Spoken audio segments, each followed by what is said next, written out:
আমি তাদেরকে জানাইতে চাই মিরসরাই উপজেলায় কোনো গ্রুপ নাই।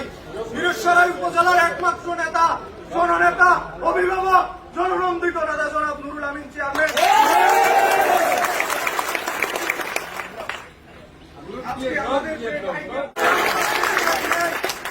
আমরা তার প্রতিশোধ দিব প্রত্যেকটা জায়গায়।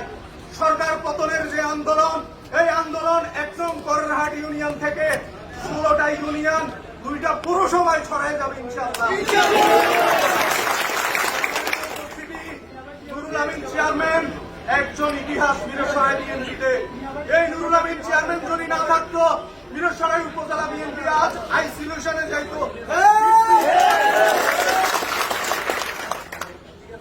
যত আন্দোলন সংগ্রাম, সকল নেতা এসি রুমে ঘুমাইছে, সকল নেতা চিটাগাং বসেছিল, ঢাকায় বসেছিল, কিন্তু একমাত্র নেতা যিনি কর্মীদের বাইরে টাইম নাই, যিনি কর্মীদের সাথে সার্বক্ষণিক যোগাযোগ করছেন, কর্মীদের জামিন নিয়েছেন, কর্মীদের জামিন নেওয়ার জন্য ঢাকা চিটাং আদালত প্রাঙ্গণে দৌড়াইছেন।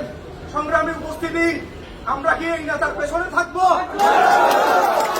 তারা এসি রুমে থাকে, তাদের পথে থাকবো, তাদের সাথে থাকবো। সংগ্রামী উপস্থিতি, বক্তব্য দীর্ঘায়িত করার সময় নেই, সুযোগও নেই। সামনে আন্দোলন সংগ্রাম, কঠিন আন্দোলন, দুর্বার পথ পাড়ি দিতে হবে আমাদেরকে। এই দুর্বার পথ পাড়ি দেওয়ার জন্য আমাদের এসি রুমের নেতার দরকার নাই, কোনো টাকাওয়ালার নেতার দরকার নাই।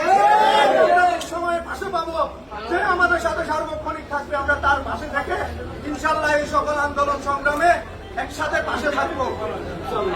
সংগ্রামের উপস্থিতি, আমি আর আমার বক্তব্য দীর্ঘায়িত করবো না।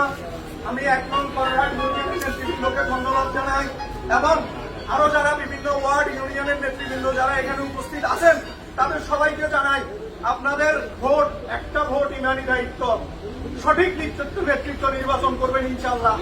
সঠিক নেতৃত্ব নির্বাচন করে যারা আন্দোলন সংগ্রামে থাকবে, তাদেরকে জয়যুক্ত করার দায়িত্ব আপনাদের ইমানি দায়িত্ব। আমি আর আমার বক্তব্য দীর্ঘায়িত করবো না। সবাইকে সম্মান, সালাম ও শ্রদ্ধা জানিয়ে আমি আমার বক্তব্য শেষ করতেছি।